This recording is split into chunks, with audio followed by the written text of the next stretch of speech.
Good morning and welcome from all around the world to Structural Heart Live Cases broadcasting from the Cardiac Catheterization Laboratory for Mount Sinai Hospital in New York City. I'm Dr. Gilbert Tang, the Surgical Director of the Structural Heart Program at the Mount Sinai Health System. The video of this broadcast will be available on the website later today. The last broadcast from July 11th is available now at www.ccclivecases.org. We would love to hear from you, so please email us your questions to info@ccclivecases.org. We have a great case for you today, and we'll now turn our attention to Cath Lab 6 with Dr. Sharma and Dr. Keeney. All right, Gilbert, thank you, and we welcome all of our structural heart live webcast viewers from the Mount Sinai Heart Cath Lab. Myself, Dr. Keeney, Dr. Jason Kovacic, and Dr. Alan Stewart is the surgeon, designated surgeon, with our structural fellow, UD Matthias. So with that, we actually have done total 19 episodes of structural heart cases in last 3 years. One was alcohol septal ablation, one was mitral clip, and the 16, until today, 16 were transfemoral TAVR. So this is the first time we'll be doing a non-transfemoral TAVR, and we'll go through quickly our slides, and then we'll get to the real point on this. These are our supporters. Next, the disclosures as shown here. Next, it's a 79-year-old female with worsening dyspnea on exertion with the class 3 symptoms, and has a prior PCI, diabetes, hypertension. You can see multiple comorbid condition, including hepatitis C. Patient has severe aortic stenosis by echo criteria, and one vessel disease was there with a patent PCI side moderate disease, which was decided on medical therapy. So clearly from the echo point of view, next, it's right here we have the live. We actually now, we are joined Dr. Gila Park. She is the director of our structural echo, interventional echo, and she'll be taking us through the actually the happening, the echo in this particular case. So Gila, yours. Thank you. Just be a little loud because the voice doesn't go there. Yeah. Sorry. Good morning. So here we have our 4-chamber view. We can see that she has a very calcific mitral valve. When we go a little bit more anterior, we can see the aortic valve, which is very calcified, really heavily calcified. If we look at the aortic valve on short axis, if we look at the aortic valve on short axis, we can all see how very heavily calcified and barely moving this aortic valve is. We took a few pictures before from the transgastric view. The mean gradient was over 40, peak gradient was over 64. She has just mild aortic insufficiency, which we can see right here. And she also has moderate MR, some gradient across her mitral valve, mean gradient of 6. Overall ejection fraction is acceptable, borderline normal, 50-55%. And her aorta didn't seem particularly concerning. Very good. So the high gradient, so we agree with the mean gradient of 40 plus, and the velocity is what? Peak velocity? Probably 4.5, something 4.5. like And look at the calcium chunk. So with that note, we can continue back to our presentation. So next. So clearly that this patient also had bilateral lower extremity and peripheral, as usual, the both subclavian angiography, and all arteries were less than 6 millimeter. Only right subclavian was more than 6 millimeter, and with a high logistic Euroscore as well as STS mortality, patient was deemed to be high risk for procedure. Next, for the conventional SAVR. So I'll ask now Dr. Jason Kovacic take us through the CTA on this heavily calcified valve. Thanks, Dr. Sharma. Good morning, everybody. So yes, the valve leaflets are very heavily calcified, and the aorta has some calcium, but as you can see there, the upper right, the annulus itself isn't actually calcified, or there's very little calcification. You can see our max and minimum dimensions there, 26 by 21, giving us a mean of about 23.5 millimeters, which is of relevance to our selection of post-dilation balloon if necessary. We'd be in the range of a 23 millimeter post-dilation balloon, maybe 24 given that there's no calcium if needed. Perimeter is 75.8, which as you'll see puts us squarely in the range of a 29 millimeter Evolut valve. area 4.47 centimeters, and the angle you can see there, that's 54 degrees there. I got around 45, as you can see written there in white. It's an important point that in the clinical trials for a right subclavian, the angle was 30 degrees. This is a little steeper, but well within the range of doability. You'll see this brings some challenges, this annular angle, and we'll come back to this during the case as we go ahead. Next slide. You can see here the sinus of Valsalva, very generous in the order of sort of 34 millimeters mean. Sinotubular junction height, generous. Ascending aorta is very adequate, and coronary height is over 17 millimeters, 11 to 19. Very, very generous and not a concern today. Next slide. You can see here, looking at the right subclavian, it's a generous vessel, and as far as the right subclavian goes, not particularly tortuous or problematic for us. Okay, let's ask at this point to Dr. Alan Stewart. Why did you select right versus left? Right. So the left, just go forward. I'm not sure if we've got slides. No, we don't have the picture on that. So no? the left sub, the femorals had a dimensions of around 2 to 3 millimeters bilaterally, and femoral access was prohibitive. The left had a chronic dissection out past the internal mammary, and also osteal disease where the left subclavian joined the aorta with about 3 millimeter diameter lumen and severe calcification. So it was really a no-go for the left subclavian. It was like 3 to 4 millimeter only. Okay, going back to the point, if you are deciding non-femoral route, I think the best route next should be the left subclavian. Absolutely. So the negotiation or the valve, everything will be much easier, and even when you're deploying the valve, it will be easier route if you're doing left subclavian. Absolutely. Now you selected the right. Even the right looks not very tortuous, right? Okay, well, let's ask the guru of subclavian, Dr. Alan Stewart, which we have our experience here. We actually have sent the paper, and that I would not be presenting that, comparing our non-femoral outcomes, approach outcomes, whether it was direct aortic or with the subclavian, which is under review with the second reviewers, at the second round. So hopefully we'll, once it gets published in next few episodes of our webcast, we'll share with you the subclavian, which were done almost exclusively at Mount Sinai by Dr. Alan Stewart. So Alan, you want to comment on the subclavian anatomy, right versus left, and how you're showing what you are doing actually? They can focus it also once time comes. Yeah. We've done over 60 subclavian access. As Dr. Kinney said, we prefer left rather than right, and we've used left with patent mammaries without any coronary ischemia. We can park a stent in there without much difficulty. It takes about 10 minutes from incision to crossing the valve, so it's a very, very quick procedure. The subclavian artery is always just a finger breadth below the clavicle, so we could find it quite quickly. We know by CT ahead of time how big they are, and we've pushed the limit down to about 4.5 millimeters for a subclavian in smaller valves, and gotten away with that. We sew a graft onto the subclavian and then access the graft. You can see the graft here. It's an 8 millimeter graft that we've sewn.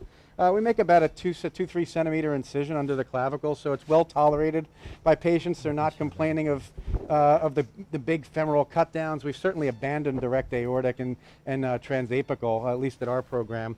And we found this to be a very reproducible, quick, and easy way of non-femoral access. Just to go over the point, compared to most of the places who do subclavian, what they do, they get the access, right, directly with the needle, then just like a perk access, then they will put a large sheet into the subclavian. But what happens is that's an easier access, but subsequently once the case is done, then they have to spend time to suture the subclavian. Compared to what Alan does here is different. Yes, so we sew a quick graft here. It takes just a few minutes to sew a graft end to side to the subclavian. At the end of the case, we just staple it shut, and the operation's over. We're not spending time rebuilding. The subclavian artery is very fragile, and it's terrible to deploy a valve and everyone high fives, think we did a great job, and at the end of the case, we're spending an hour and a half reconstructing a subclavian. When we're done the case here, we staple this shut, close the skin, and we're done. And show that fluoro. It's quite well. Can we go to the fluoro? Actually, they have taken a picture. Yeah, here. So where are we injecting here? You're injecting the graft. In the graft. And graft is attached to the subclavian, which seems to be a straightforward case in this axillary area and so, right? So you see there's great flow both directions. There's no stenosis. And then we'll pass a wire through that. We'll put a large sheath through this this graft here and then move along. Okay. Gilbert, Yes. yeah, if you can comment on the both, I just mentioned about the two techniques that Yeah, we no, do yeah, actually subclavian. the whole question. You have a yeah, experience the with question both. about the percutaneous subclavian access versus cut down, I can tell you based on the literature, majority are done with the cut down.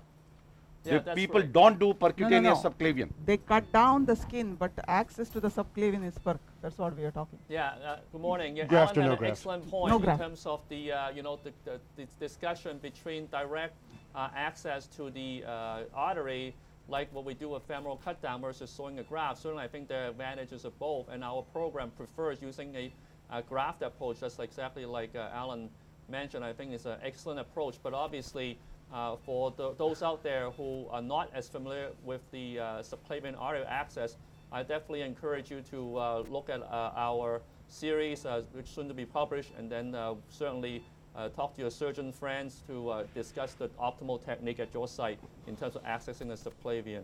There's also a potential advantage accessing less subclavian as well. Certainly, as you know, one of the limitations of TAVR is a pacemaker.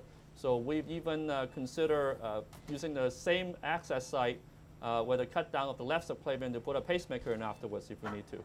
Okay. Okay, good. Let's go to the slides now. Go back to the slide. Good. Next. Good. So you can see here, based on all the CT measurements, it's a 29mm Evolut valve. And one additional point to add is that we have the choice here of the Pro versus the Classic.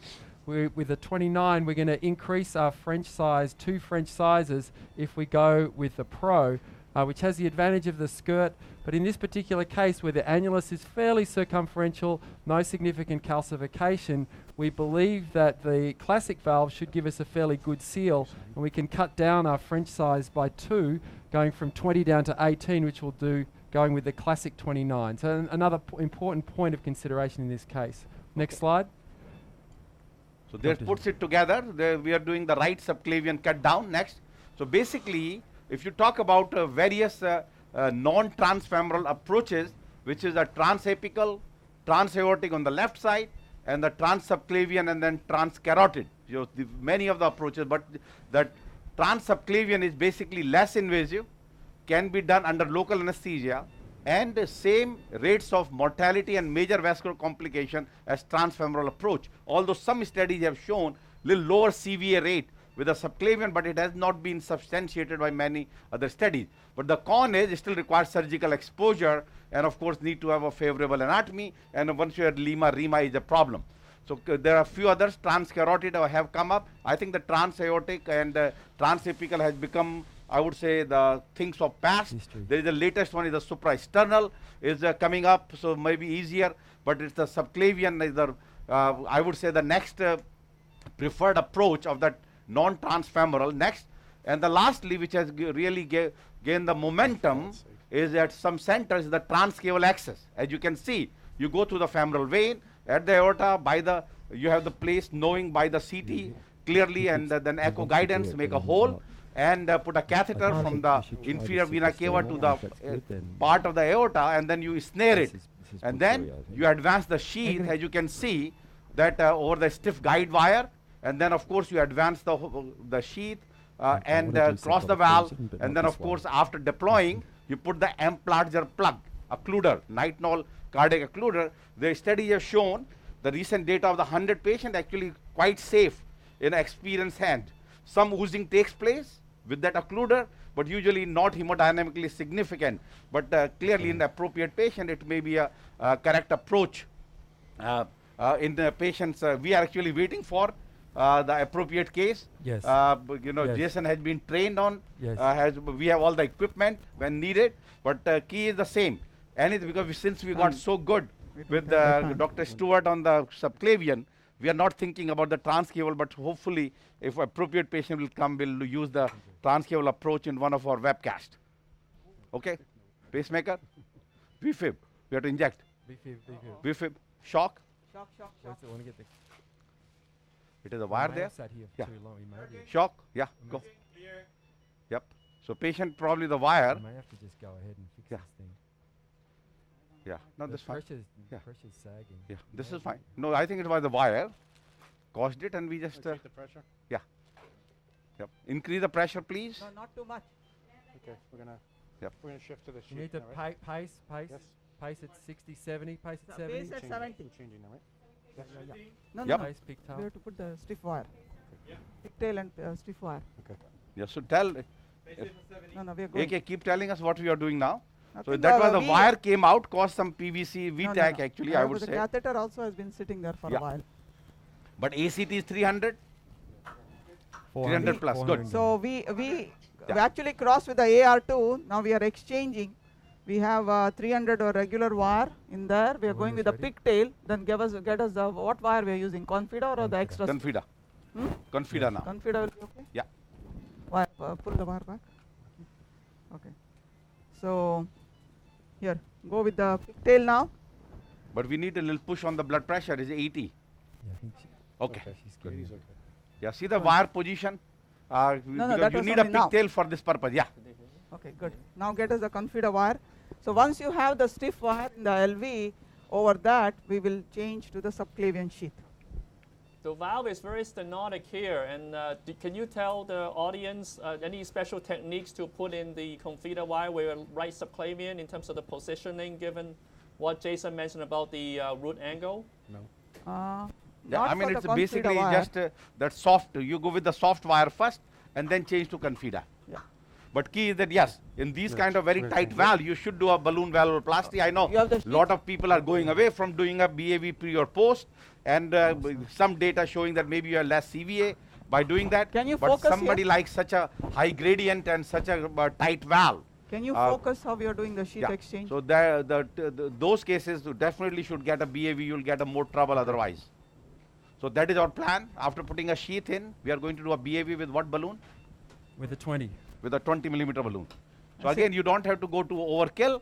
Just open it so that your valve goes in. So when you are placing see the the sheath sheath, coming you have in? to be careful many Good job. times. Okay, good. You can see it. You can see the wire. Should be able to see both the wire and the sheath. Yeah, you can see that.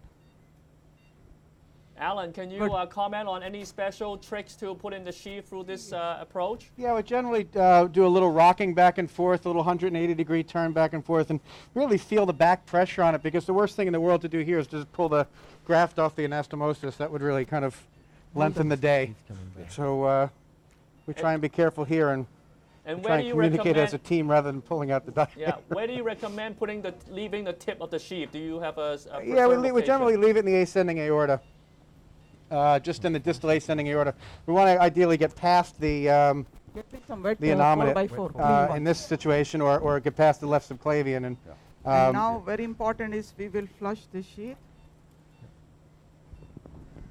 Yeah, And that's al- a great point. The tip of the sheath needs to be positioned in the past the innominate into the aorta, if Yeah. possible, because of the valve delivery system needs to get past. And right, and you don't want to put it too low, because you, especially for an Evolut, because it's got some height to it, so you don't want to go too close to the valve, because then you'll be deploying Can in we the have sheath. the lights down from that?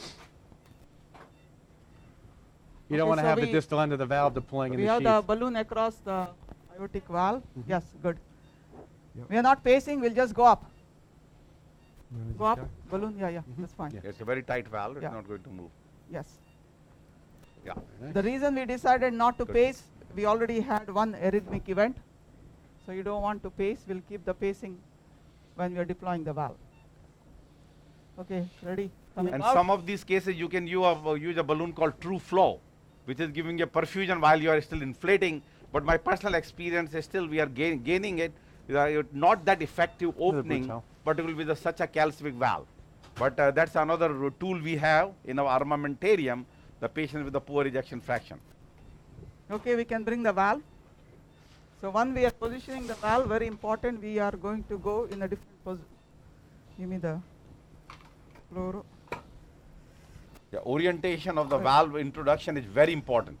Yeah, come this side. I got the pedal. Do you want me to do the pedal? You have the pedal? Okay. Watch Who me has the come in. wire?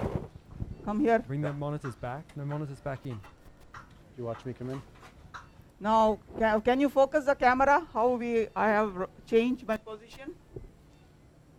so one point that's very important here that Alan did, I think I want to point out, is that he hopped the inline against the cook sheath.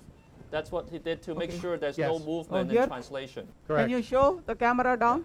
Good. This is what Fluoro, Gilbert is okay, mentioning. fluoro. No, no, your hand is across. Yeah, here. Sure. Yeah, good. Yeah, right there. Yeah. That's very important. You don't want that to move against each other during the valve deployment. Okay, Oh. good. Pull Yeah, back. very It's deep. in the apex. We do one less mag, isn't it? Two. No, that's okay. Yeah, that's okay. All right. Now, with the right subclavian, you see here, you don't have the outer core to benefit the valve. See that? I think it's a It's actually not Oh, bad. yeah. We have no Very good. parallax, no parallax on the ring Yes. of the Yeah, that's Can a you valve. hold the great, wire? great starting point. Yep. So I'm going to go cine, inject. Everybody okay? Yeah. Yep. We are at 1, so I'm going to start releasing. Alan is Okay. holding the valve. So the So- audience can appreciate we start a little bit higher on the non-coronary cusp. Yeah, You I'm can see cine that again. because of the wire is hugging the more lesser curve. Good. Yeah. Beautiful Nice. deployment right Start there. pacing. 150. Looks nice so far. Very So nice. far, so good. V- it's And we VT, but always just see keep- that. I think on the right side. Stop pacing. This might be VT. I hear the. No, no, it's stop not pacing. Yeah. Good. Okay, another cine. Inject. Looks great. I think we're okay. It's a bit deep. It's a bit deep on the left. Yeah, but it's good. I It's think gonna it'll cancel. slip. It will Flip. Always flip. Yeah. cancel on the right. Okay. Okay, Pigtail everybody out. agreed? Yep. We're Yes. going to release it now. And they stop pacing, right? Yeah, yeah, yeah. Good. Pace at 70. Yep, see, yeah, it moved. Yeah. Okay, good. Now what we have to do is, I'm going to go. Now this is also very important. Keep watching how we are going to bring. Pull the wire. That's what I know. I'm pulling the wire back. Yeah, center. Yeah. Easy, easy, easy, So easy. that brings the nose cone in the center. Nose cone has to come out, and now what we have to do is marry right here. You hold the wire. And see above. Yep. Yes. So this is an important step as well to marry the capsule with What's the the nose wire? cone Wire. Yeah. where the sheath is. So Now It's not can quite. it come out? I think you have to go. Yeah. The, the whole sheath's coming out, isn't it? Yeah, that's fine. So Yeah. you saw the steps. Show. Okay, good. Came out good. Okay.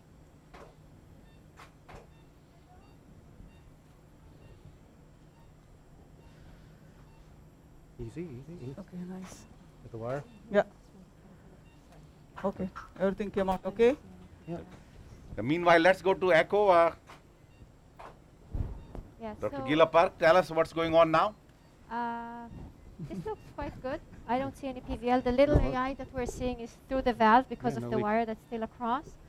But I don't see any PVL. Essentially, we don't see any AI. Shows the whatever the. Let's go to the pigtail. No, I Short want to go to the axis. pigtail. Go into the ventricle 1 second. On the short axis, nothing. Wire as is still well. there. Get a pigtail. Even short axis looks okay. looks Yeah. great. Yeah. You want to do a aorgram? No, first the ventricle, no? No, no. First we aorgram Okay, because let's then do we the decide. If we don't have to Post dilate or no? post dilate, we are done. Yeah. Okay, ready? Yep. Okay. Diastolic actually looks good. We are in the 80s now. Okay, inject. Very nice. Perfect positioning. Very nice. Yeah. Okay, let's see the Everything looks good. Let's real get answer the will be the pigtail. pigtail. I think one thing is important to note is that during the release, we can maybe replay that, is that the valve actually canted a little deeper on the non, which is what we want. Yeah. Right there, you can see that. Yeah. So you can Yeah. see it might look a little bit deep on the left, but when it released, it canted favorably Yeah. towards the non-coronary cups, and the left coronary cups went Flora. higher. And you can see that compared to the final aortogram, Good. One that's less mag. exactly what you see the difference. So it's a great result. Mega. Okay. We say it's a dancing move by the valve, but it has to move in the right direction. Okay. Flush the.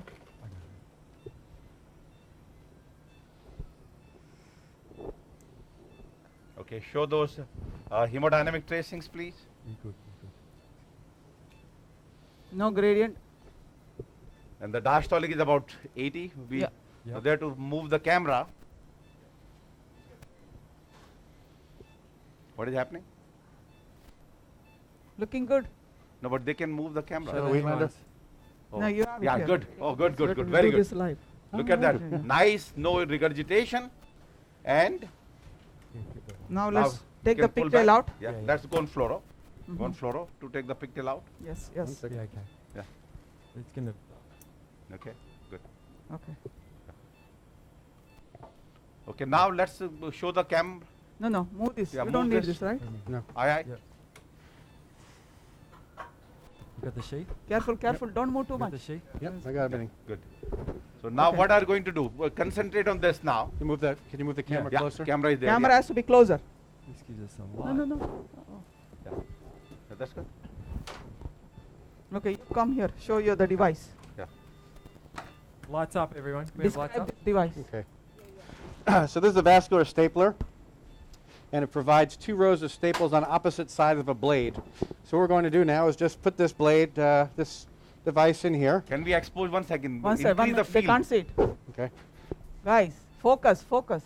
Guys, increase the field. Yes. Huh? More, bigger field. Can you make it full screen? Yeah. Yeah. Good. Okay, so this device You here still is don't see blood. I'll show you in a second. It's 2 rows of staples with a blade in the middle. We'll put that as close to the artery as possible. Leaves a tiny little nub. And then we'll fire it. Pull it back and the procedure's done. So here's the stapling device here. You'll see just a little, essentially a trigger, like a little gun. And then we'll fire it a few times. It comes across, cuts the artery, so leaves the end of the graft here. And there's 2 rows of staples on the inside, 2 rows of staples on the outside. Now we just close the skin and the procedure's over. Beautiful. Wow. Yeah. Yeah, it's great device, Alan. I think this Yeah. is important to make a note of That the is specific clap us for the stapler best that you placement. use. Yeah. Alan, hey, Alan, can you comment a little bit about the difference between inserting a sheath like we did in this case versus using inline directly? Like when do you use any special different techniques or differences? Yeah, when we've had a really small subclavian artery that we're worried, or a very, very tight turn, we've used just an inline and not used a sheath. It's more comfortable to use a sheath, especially when there's a bend in the subclavian that we'd like to straighten out. And we've really had remarkably good success with using a sheath inside the graft. So it's our go-to option. Sometimes if we're worried it's a small subclavian and there's a patent lima, we might consider using an inline rather than a sheath because we wouldn't want to cover the ostia of the lima. But other than that, I think it's easy enough just to put a sheath in and be done with it. Yeah, those are great points. I think the message is that if you can put a sheath in, because that one is easier in terms of avoid kinking, and 2, you do have vascular access and bailout option because you have a sheath in place rather than an inline. Once you take it out, if there's a complication that you have to deal with, Well, yeah, if there's a complication, you could always just hook that up and go on bypass if we That's needed right, exactly.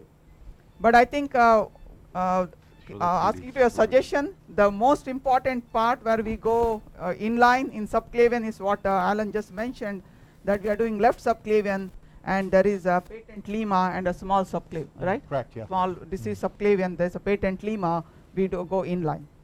And we actually have a beautiful 3-dimensional. Gila, you want to show it? Good, yeah. Sorry, that just was the mitral valve. I was just looking at that. Let's go to the 3-dimensional aortic. Sure. Yeah. We saw it a little earlier.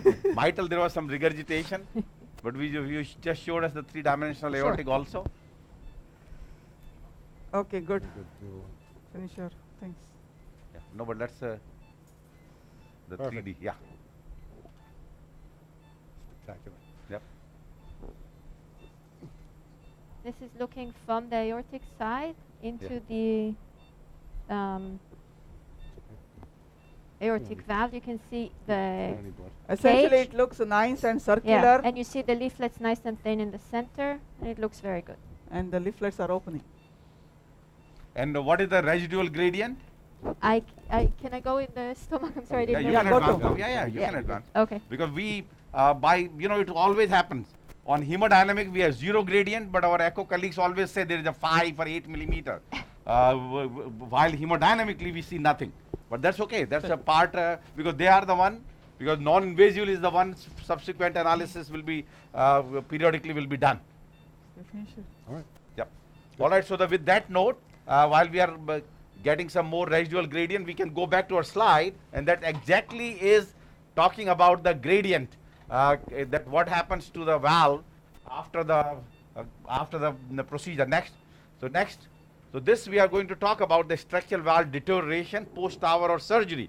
This has come to the limelight, and particularly more so now, that when the valve is going to the younger people, not necessarily just the low risk intermediate, but younger, so that we need to know how long the TAVR is going to last. We know good data that how long the surgical bioprosthetic valve is going to last. Next. And the definition of the structural valve degeneration or deterioration is here, that increase in the mean gradient of more than 10 during follow-up, leading to mean transvalvular gradient of more than 20, or less than 3 or more than 3 aortic regurgitation, which was not present at 30-day echocardiogram. Many times we leave some gradient, so that is your unsuccessful. You left a 40mm gradient at the time 0, like number 2, mean transvalvular gradient more than 40, severe or severe AI. So that can happen at the time of your valve deployment, but that is your unsuccessful from procedural success point of view. So that's not a structural valve degeneration. That is your unsuccessful TAVR procedure. So clearly, and then of course they are coming up with a possible structural valve degeneration versus clinically relevant. And basically the consensus is that if your gradient is more than 20 at follow-up, it is considered that there is a structural valve degeneration. Next. Now next, and this actually has the review article talks about next, that all patients, both the tissue bioprosthetic valves, surgical as well as transcatheter. Next. And all the designs which we know, they are available. Next. And the key is that we know what happens with our TAVR valve, and of course we know also bioprosthetic degeneration occurs because of the calcification or sometime with the excessive pannus. Next.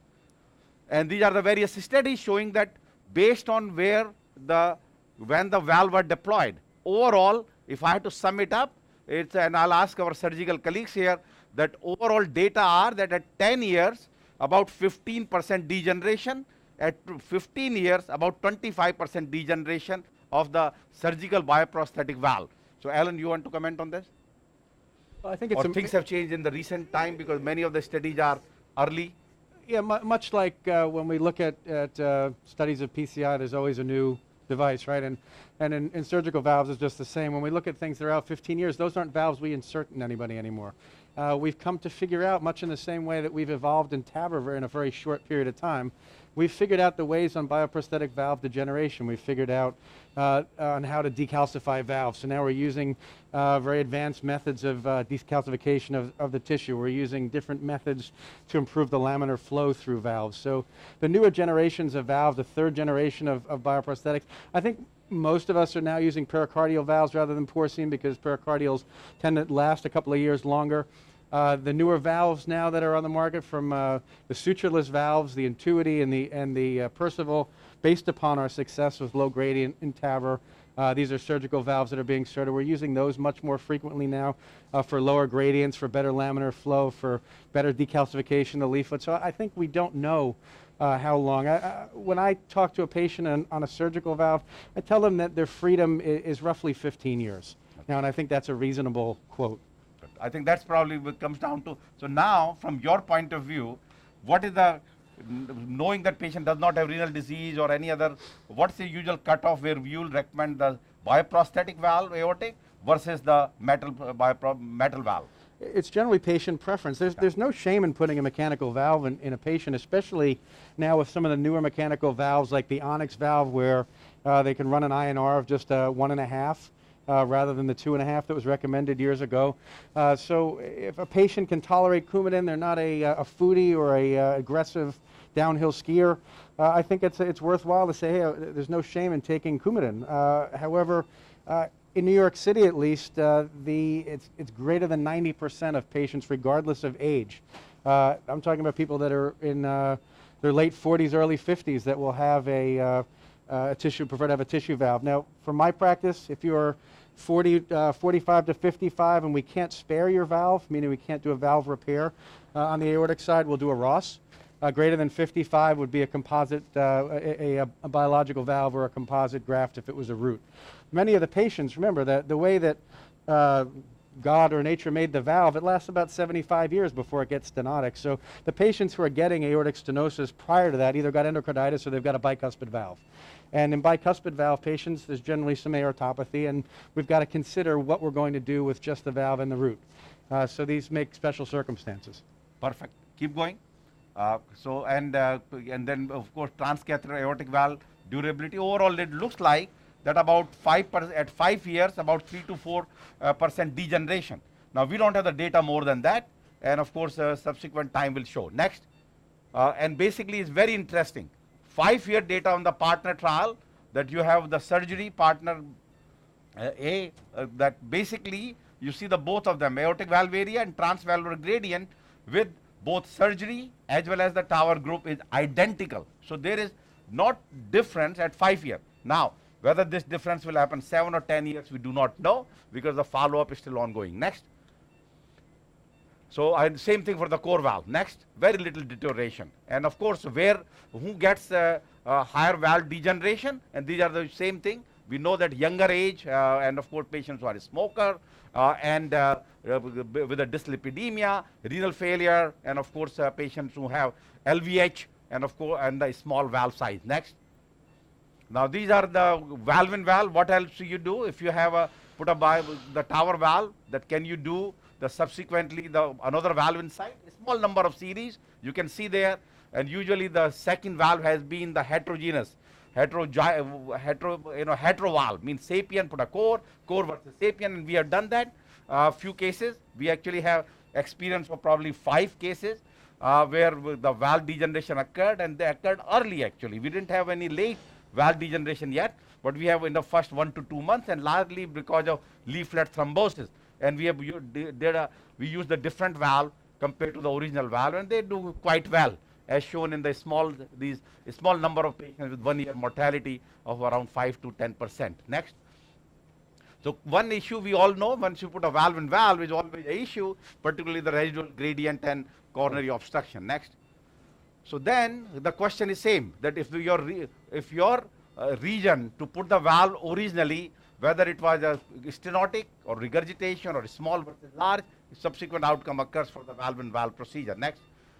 Now, so it put it together that of course these patients, particularly now we are embarking on the younger age and the low risk. So clearly these patients have to be followed very aggressively, and I still think that patients particularly younger age, even if there is no indication for their statins, I think we should put them on statin, because hyperlipidemia has been a risk factor of the structural valve degeneration. And you don't need to put who has no normal coronary at 80 years of age, put a statin, because that the valve is going to outlast that person's lifespan. But younger person, what can you do for the valve calcification and the leaflet degeneration? I would say statin is the only one besides the technical. And then of course once they get to significant valve degeneration, then you decide about the valve in valve or the redo surgery. Next. So now the question is, what is the precursor to this valve degeneration? And this actually field has been really brought by Raj Makkar from Cedars-Sinai on the subclinical leaflet thrombosis, and initial data published in NEJM few years ago, and then presented in ACC with the 2 registries, which is the Resolve and SAVR, Resolve from Cedars-Sinai and SAVR from the Netherlands. Next. And what they did is at those centers, that they included all their surgical as well as your TAVR valves, and really followed them in terms of the 4D CT routinely to see the reduced leaflet motion. Next. And basically what they found next, that overall, as you can see, the time, the transcatheter valve, of course the time is a little shorter compared to the surgical valve, as you can see here from the time point of view. Next. But overall valve degeneration is higher, or the leaflet, I would say, not degeneration, it's a reduced leaflet motion or subclinical leaflet thrombosis is much higher with a transcatheter valve versus surgical valve, 13.4 versus 3.6%. And this is again, these are all registry, not a randomized, and all patients being followed prospectively. So it tells you, and usually they are done within 1 year, 6 to 8 months. So clearly it says that if you have a problem with the transcatheter valve, it is definitely the reduced leaflet motion occurs in overall 12% of cases, much higher in the transcatheter valve compared to surgical valve. Next. And this is how you see it basically, that the leaflet not moving, and 4D CT is the final answer. Next. And these are actually nice, the pictures have been shown about various types, all kinds of valve could have it. And actually in the study, the Evolut-R has the lowest incidence of this leaflet thrombosis or reduced leaflet motion. Next. Now, what does that all mean? Clearly, as you can see, the leaflet thickness lower with the surgery and motion restriction lower with the surgical valve compared to the transcatheter valve. Next. But what is the implication? And more important is who develops that? And turns out to be patients who are on anticoagulation, whether warfarin or NOAC, have a lower leaflet, reduced leaflet motion compared to if you are not on anticoagulation as shown here. Next. Also, same important that anticoagulation versus antiplatelet therapy, DAPT versus anticoagulation, patients on the DAPT have higher leaflet reduced motion compared to on oral anticoagulation. Next. And these are the various factors. Next, and basically comes out to be same. Anticoagulation and the surgical valve have a lower chance of predictors of reduced leaflet motion. Next. And very important slide. And that is basically that what happens of the, once even you found the reduced leaflet motion, if you start them on anticoagulation, you see that almost all patients resolve the leaflet restriction. So 36 out of 36 on oral anticoagulation had a resolution of the reduced leaflet motion, while on the dual antiplatelet therapy that occurs in less than 10% of cases. Next. And this is also some cases where they started warfarin, then they stopped it. You see the reduced leaflet motion came back. So key is that once you identify this issue of the reduced leaflet motion, anticoagulation is better. And I think, as you know, there are few trials ongoing at present with the Galileo and NYHA looking into the anticoagulation after TAVR patients who do not have an indication for anticoagulation otherwise. Next. Next. So basically, what happens with those who have the reduced leaflet motion, they have a higher follow-up gradient, although small, 14 versus 10. Next. But yes, there is a little gradient.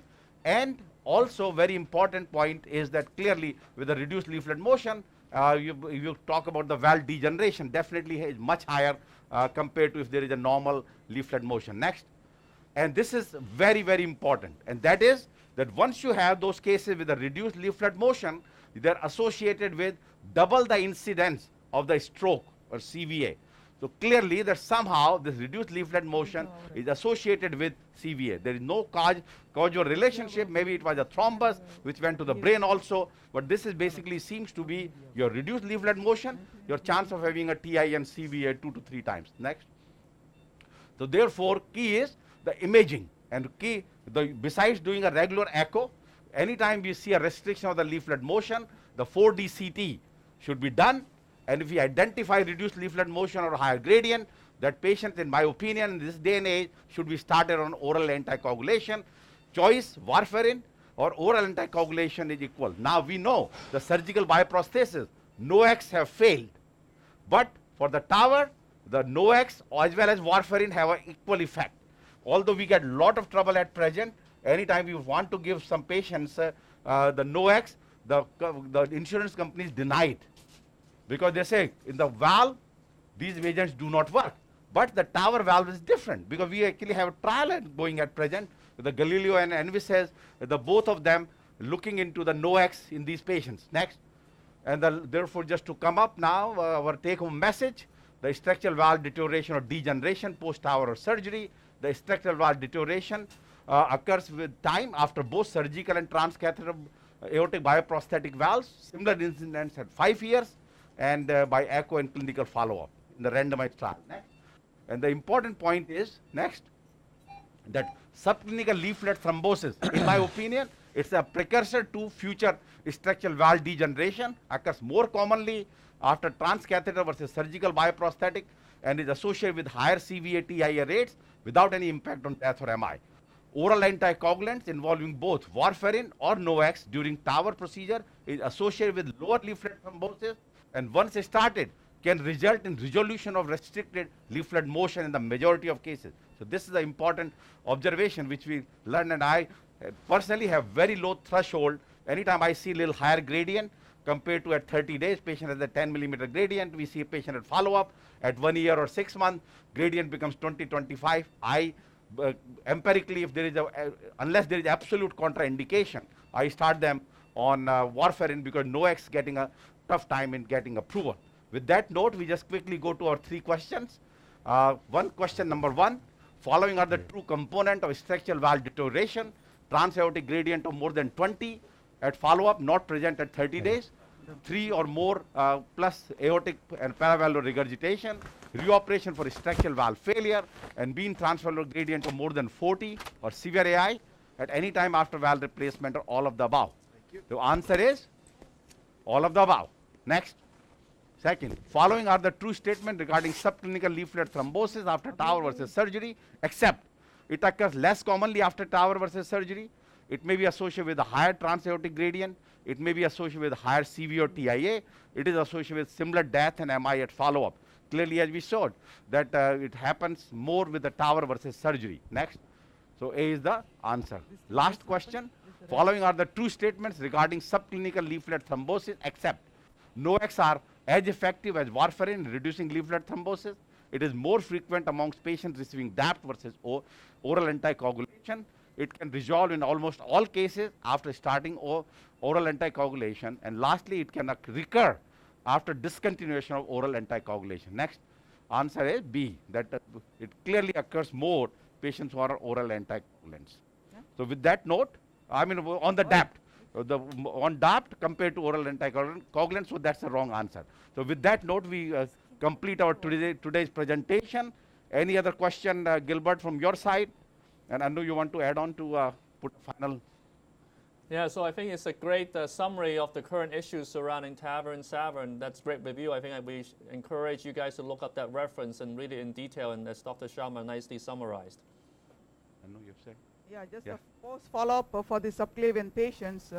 Usually, when they come back to see you, you have to be careful. The healing, as well as some people do complain of the pain below the clavicle. This thing something that you need to check at 2 weeks or 1 month follow-up.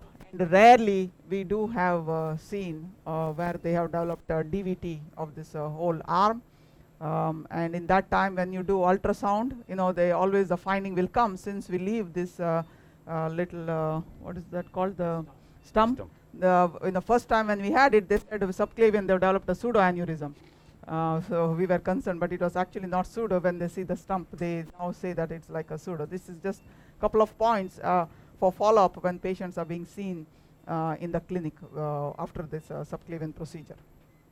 But otherwise, it's a excellent alternative route if you cannot get the femoral.